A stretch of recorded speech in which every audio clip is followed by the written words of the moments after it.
Hi friends, it's Becky and I have a product review to share with you today. This is a new bead board that I am going to be using while I'm visiting my sister.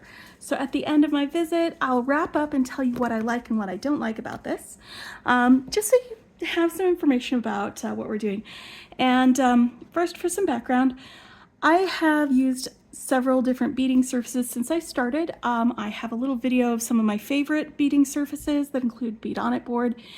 The board that I typically use in my videos is the Hobby Worker board that has the wooden board behind it, and it has all the sorting areas, and then it's got the big area to work from. I really like using that on my desk, and I'm not going to stop using that on my desk, but I have another need for a board that is smaller, that's more compact, and that I can set on my lap. And one of the things that I love about the Bead On It boards is you can get them in different sizes. So you can get a smaller, like lap size board to be able to use, and they're great for being able to bead on. But if you have to set it aside, I don't have a cover for that. I know they do sell like fabric covers that'll go over it, but they don't hold the beads where they're supposed to be, you know? And there's like this sort of thing that I find really useful. I brought these actually with me to work on them. And these are also from Bead On It. They are Potomac Beads Bead On It things. And they're these little sorters that have these areas.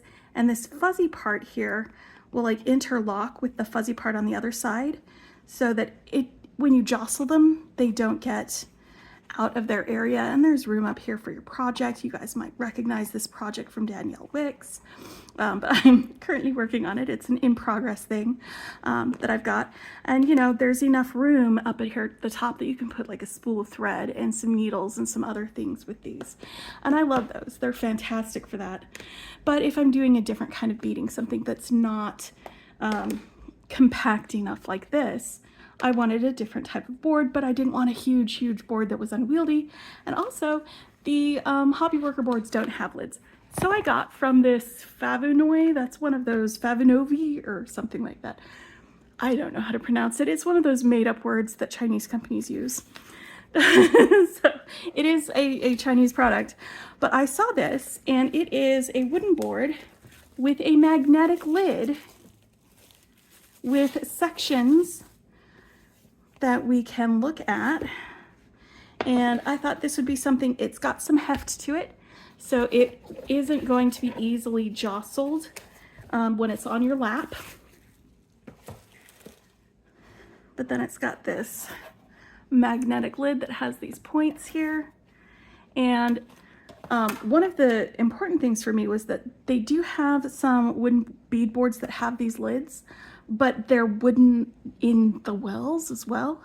And I don't like the tactile feeling of having like my fingernails scraping against wood when I'm pulling out beads, or the feel of beads rolling against wood.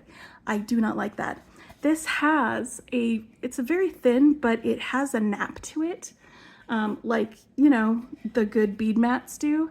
It's a napped fabric. So it's going to keep the beads from rolling around. It's going to keep it doing that. But one of the really cool things about this is that they're stepped. Like, this is a shallow area. This one's a little bit deeper, and this one's much deeper. And so you can sort different sizes of beads. Like, these are great for seed beads. They're fantastic for that. But when you start putting like 8 or 10 millimeter beads in there, it's going to be a little bit harder to do. And some of the other ones, they might be a little more shallow, so they don't close up right.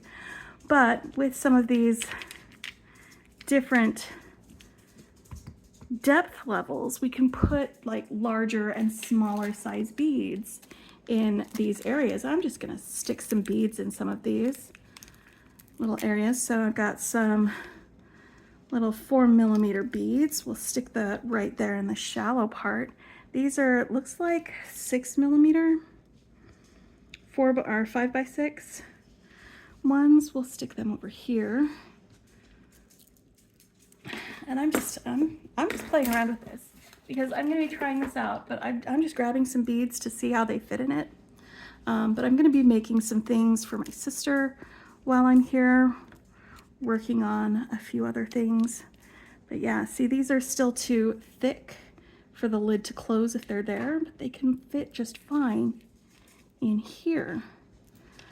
So I'm definitely going to want to see how these do and how that will close together on this. Let's get some bigger beads in here. Ooh, here, I brought these. My sister and her husband are both gamers, so we were going to see about these. Are these D12 charms going to be too big?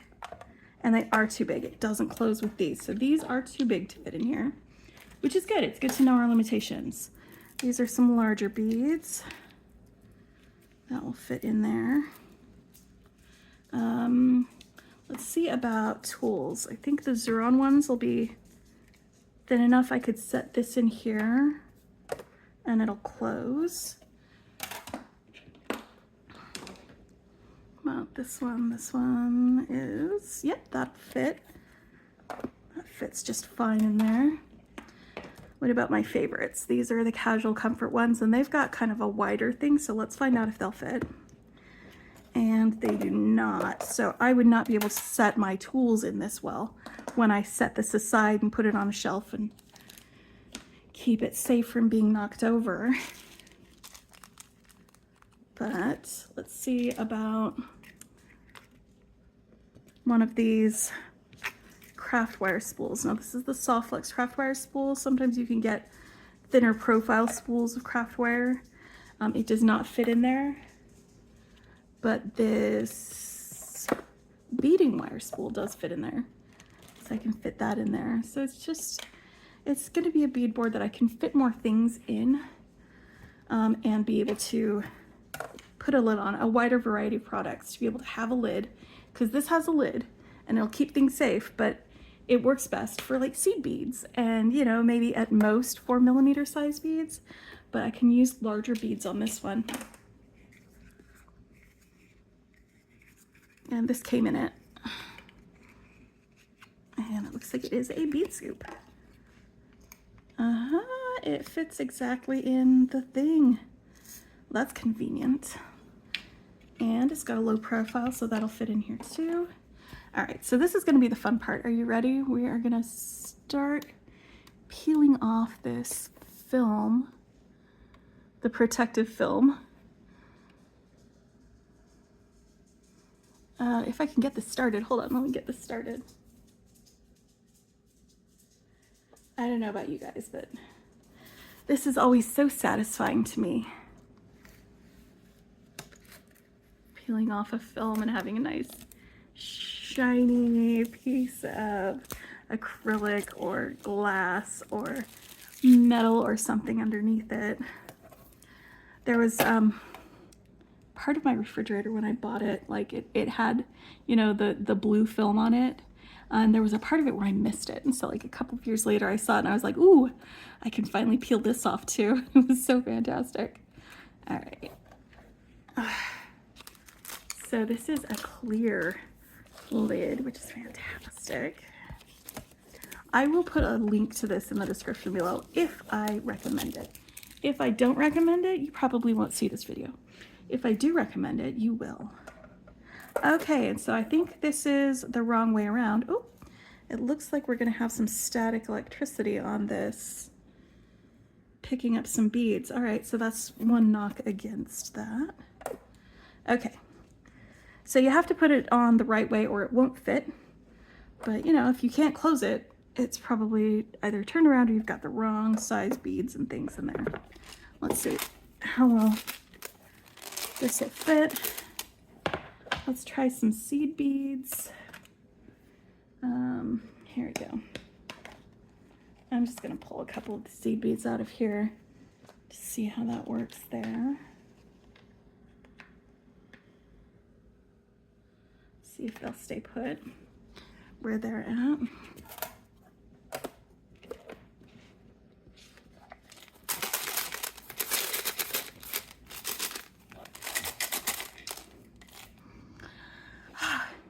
They're still right there in their section. I'm so happy with this. Okay, well, I'm going to go and work on this, see how comfortable it feels on my lap while I'm doing stuff. My sister and I have plans on doing things. I'm going to be using some craft wire to make some findings for her to have here at her house. And so we're going to be doing that while I'm keeping my hands busy with things, but I'm going to be using this for that. So when I come back, I will let you know how that worked out for me. So I spent a couple of days making some findings for my sister. They were easy to scoop out with the scooper that came with it. I do also have another bead scooper here that works just as well in here, so you don't have to use this bead scooper. This is a little bit awkward to use, I'm just gonna say. But that's not why I bought it for. I did not buy it for its bead scooper. So any of the other types of bead scoopers that you have that you use and you work really well will work just fine. But I really liked having all the different sections so that I could make like some jump rings in gold wire and put it here, and then some jump rings in silver wire and put them here, and then some jump rings in rose gold and put them here, and then I did some pewter ones as well, and then I made some clasps and I sorted the clasps into here while I was making them. And that was so nice to be able to, when the dog was like, hey, I need to go outside, now I need to go inside, being able to just put this on here, take this off my lap, set it aside, and pull it right back out and get back to work. So I'm going to do a project on here instead of just making findings. I'm gonna make myself a little necklace because I am wearing dark blue today and I would like a necklace to match. I didn't bring any jewelry with me because I can make jewelry wherever I go. So I've got some of these snowflake charms that I'm going to be using. Most of these beads came from my bead stash. I brought my big, huge boxes of beads that I had sorted because I wanted us to be able to use some of those when we're making ornaments later, my sister and I. So I had gotten that, and then I dug out some of these sparkly pave beads. Then we've got some check glass table cut beads. They are frosted on the edges and then smooth on the insides.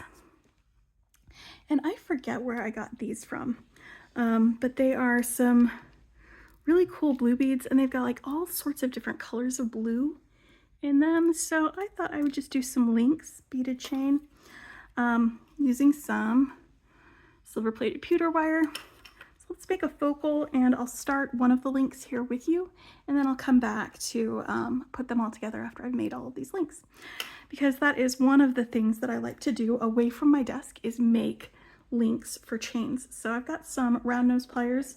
I also have some bail making pliers, some chain nose pliers, and some flesh cutters to be able to make this stuff with. So let's go ahead and give that a try. And I think what I want to do is give myself a little bit of extra room from the top. About 5 inches from the top, I'm going to make my first loop on this wire. And yeah, it's still attached to the spool, but I just want a loop that is big enough for my snowflake charm to go on. So we're going to put that on here, and I'm going to hold onto that loop right here and start wrapping this around the wire. This is 22 gauge wire. 1, 2, 3. Okay, that'll give me a little bit of space between that and the other. And now I want to cut some of this off. I did bring another spool, by the way. And this is a boho bead, and this, by the way, this boho bead is small enough that I can actually close this. Some boho beads might be a little bit too big to fit in here. So that's something to keep in mind, is just check if you've got some big chonkers, they might not fit in this lowest space. But this one does, and I can't remember if I got this in a Jessie James Beads Magical Mystery Bead box, or if it was in a soft flex kit or something like that. But here we go. I'm gonna put that right above this, and that's gonna be my focal. Let me grab my pliers here, give that a bend. And I'm going to use a little bit larger of a loop for this part. So I'm going to grab my 6-step bell making pliers, and I'm going to use the third largest loop, or the third, so it's small, second, third, the third smallest. If we go up from the smallest to make that loop, I'm going to push it around with my finger, adjust it, and keep it going so that it crosses the front like that. And then I'm going to give this a little bit of a wrap all the way around there. Try not to get it caught on that other piece of wire, because that other piece of wire is going to go up around the front after I get this part wrapped. And this does not need to be a tidy wrap, because we're going to be wrapping over it in a minute. So let's just do one more go around this one. There we go.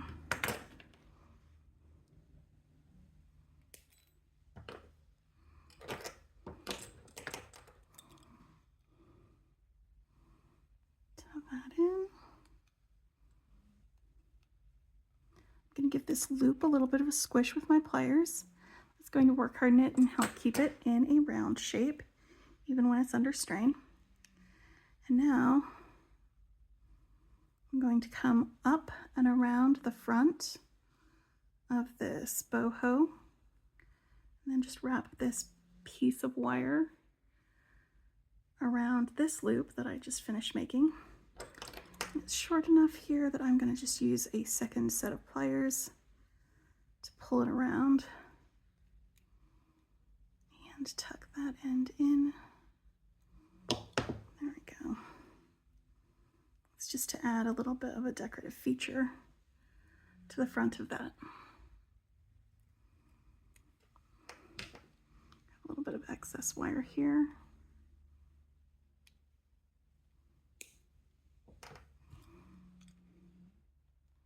Snip and tuck. There we go. So now I've got my boho made. I'm just going to check now that I've got that wire on there. Does it still fit in here? And it does. It presses it down, but it still fits. Okay, wonderful. So then for my other links, they will just be wrapped loop links, and I'll be joining them as I go. So let me do one of these and one of these, and I think I might just stick to these two and not use any of these lozenge shaped ones. It's entirely possible that I won't want to use those. Let's see how I go with this.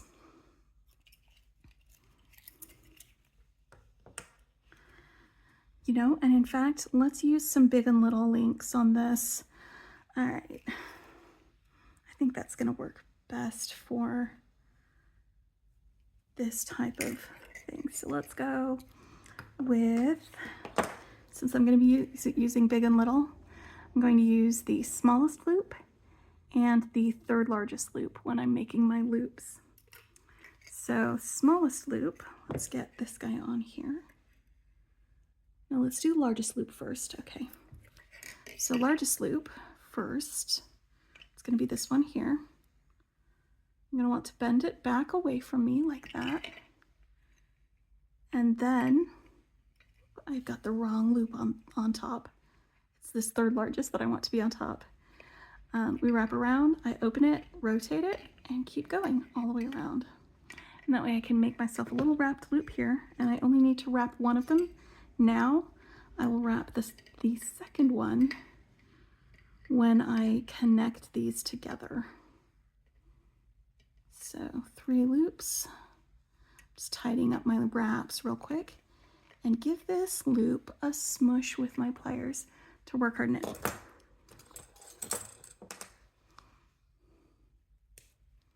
And I can tuck this in on this end. And I like to work off the spool so that I can put my bead on first. And then once I've got my bead up here on the bottom of my loop, I just measure with about 3 of my fingers to cut off the rest of this. I'm going to want these loops to be perpendicular, so they will be facing in different directions. So if I can see the circle on this loop, it is in the right orientation for me to make my bend right here at the top. I'm going to put my pliers next to my bead, bend it over the top, and that leaves me some space down here for wrapping my loop. And this one's going to be the smaller loop, so I'm going to use the smallest loop on my 6-step bell making pliers. I'm going to bring it around, open and swing, and cross it over. But before I start wrapping it, I'm going to leave it just like that and make my next link. So what I'm going to do is I'm going to make all of my links, and then I will put them all together after I have made them. So my second link will be like this, and I'll just put these two together right now while I'm on camera with you, and then I'll go make the rest of them, and then we'll put them all together. And I'll show you how I make a clasp as well at the end of this, using some of the 18 gauge wire that I brought. So 1, 2, 3. Let's tidy that up just a little. Right.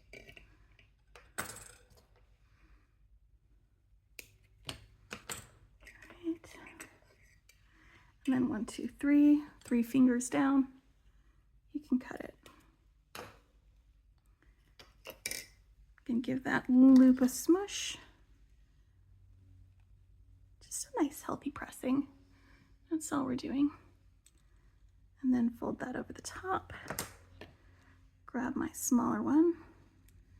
Bring it around and down. Like that. So I've got my second link. Now to join them together on the small loop, I'm going to hook it onto the big loop of the next link in the chain. And then I can wrap it. So now that that's hooked on there, I can begin wrapping this.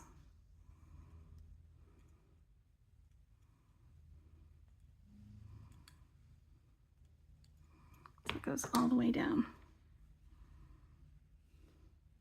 So I have more of these blue ones, so it's probably going to go blue, pave, and those will be bookended on the other end. So I've got 1, 2, 3.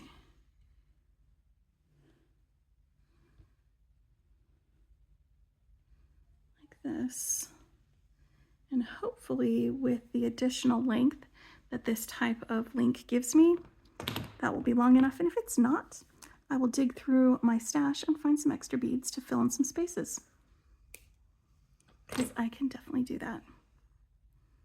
All right, so I'm going to go ahead and make some more of these links, and then I will link them together and put them on here, but this is going to give me another chance to play around with using this beadboard, so I can give you an honest and complete review of some things that I like. Like I did mention that I'm not so fond of the scoop, but that's not a big deal because the rest of it I have been really, really loving. Especially being able to use like different sizes of beads and still have a lid that I can take with me and set on my lap and do some things that way. So I'm gonna go do that. All right, so I have gone ahead and strung these out. I've got them all connected, and now I can just put this together with the focal that I made with you by putting it through the loop, connecting both of those loops, that big loop on my focal and the little loop on this link. And we're gonna wrap it. And then I'll do the other end as well. And let me, while I'm doing this, talk to you a little bit more about this beadboard. Now this is not going to replace my normal beadboard that you usually see on this channel, because that beadboard has a nice big area that I can work from, as well as the little sorting areas, and it stays on my desk for the most part. So it's very convenient and very easy for me to use. As you can see, like this is like the most amount of space that I have. It is not very long. It's not a great place for laying out necklaces, for like trying to see how beads look in a circle for bracelets or something like that. The big area on my other beadboard is fantastic for that.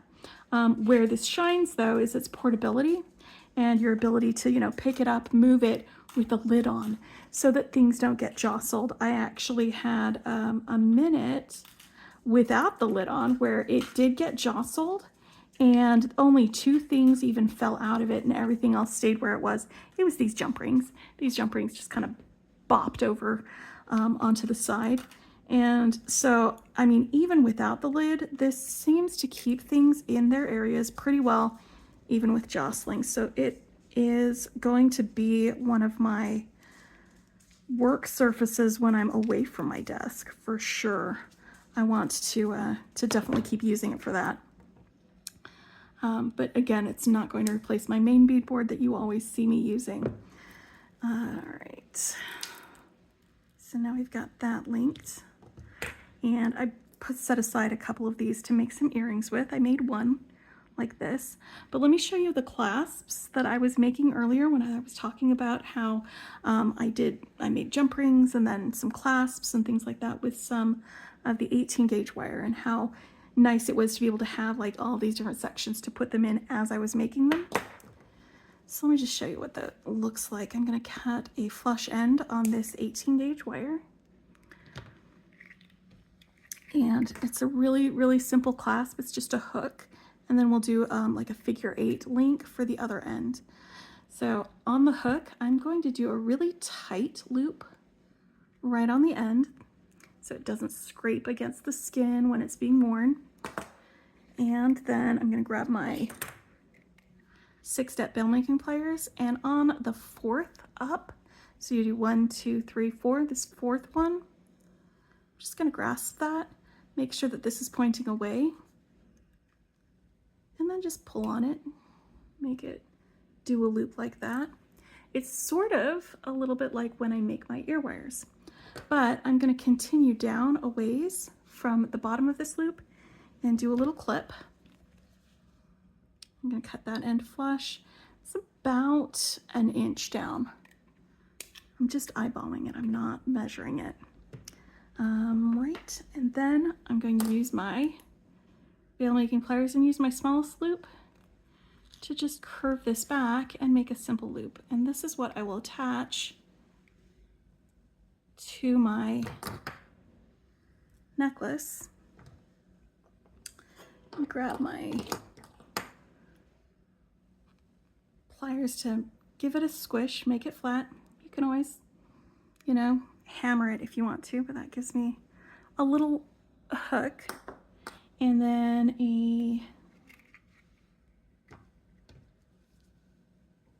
cut that flush. I was using these double flush cutters when I was doing this.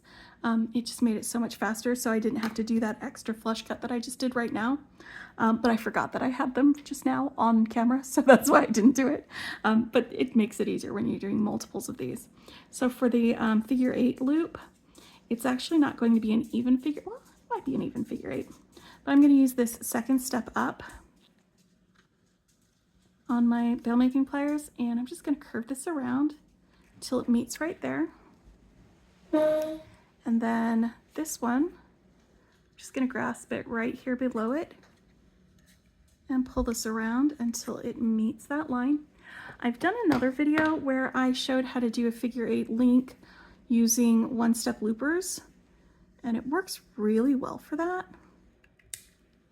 But you can also do it using these things. So then we've got a little link with 2 loops. And with the 18 gauge wire, it doesn't need to be wrapped, especially if you work hard on it a little bit with a little bit of smush. And then I'm just going to scooch this open and attach it to the end of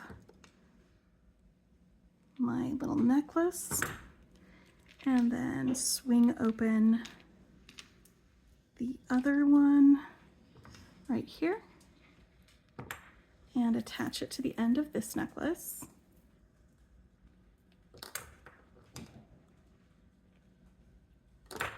So yeah, the work surface is not that big, but that's what makes it portable and easy to use on a lap. It is big enough though that I could do this whole project like that. I'm going to set this here just so it's a little bit out of the way. It's a little harder to see, but that's okay. Or maybe I'll just set it up here. But again, with the lid or off the lid, these nice deep wells over here make it a little bit easier to work with. And then for an earring, let me grab some 22 gauge wire And I'm gonna pop both of these guys on here. Which way? This one first. And then about 3 inches from the top, 3 or 4. I'm gonna go ahead. No, actually, let's give it a good 4 inches. Let's go ahead and do a little bend, make a little loop. And this is what I'm going to attach my charm to. I'm gonna wrap it a couple of times around here. But I want to have this extra wire to wrap around my beads to kind of mimic this design element on here, where I've got the wire wrapped around the focal, like this. So that's why I wanted that extra wire. And then I only need about 3 fingers from the top because I'm going to do a wrapped loop up here. Yep.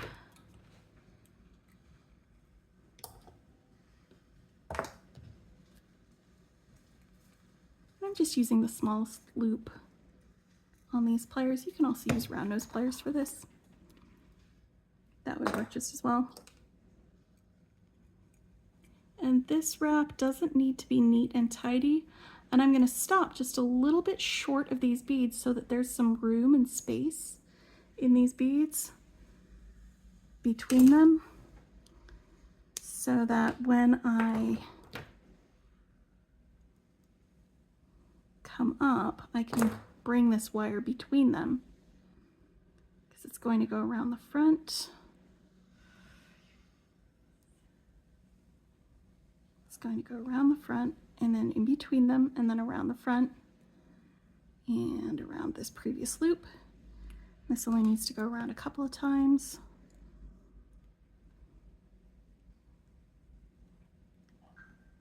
This is a nice messy wrap. I say nice, but you know, it's fine. For a spur of the moment, let's figure out of my stash beads what I want to make to go with what I'm wearing today. Kind of a make. I just dug around in them today for this, and then put on an ear wire and you're done. So overall, I do recommend this beadboard if you're looking for something that you want to be able to put some of your beads, maybe some of your findings in while you're working on them, or just not have the stuff slip between the cover if you wanted that.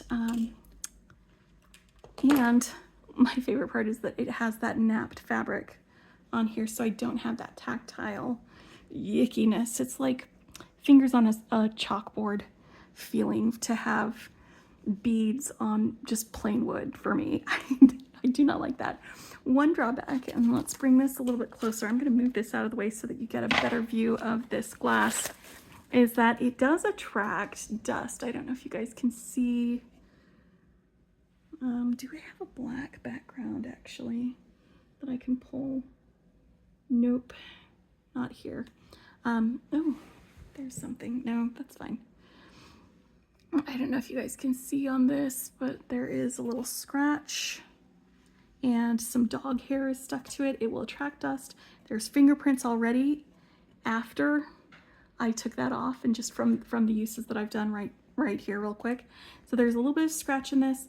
The scratch happened after I opened it, but for the most part, you can still see what's in here. So if it's important for you to have something that won't scratch, maybe this isn't for you. But if you don't mind scratches and a little bit of dust on it, because it's got that static cling that you get with like acrylic pieces of board. And it will show fingerprints. You can clean it off though. I don't imagine that this is going to be difficult to clean. There we go. So this is, one more time, the Favonouy board. I will put a link to this in the description below. I got it on Amazon. It wasn't very expensive, but I am actually happy with this purchase. So there are a couple things that I didn't like, but I already mentioned them. Lots of things that I do like the fact that it stays in there. Like even these little bits of wire, they're really thin and they're staying right in there. So this was a good purchase. I'm happy for it. If you want it to, go ahead and follow that link. And if you like what you see, hit the like button. If you want to see more, hit subscribe, and I'll talk with you later. Happy beading.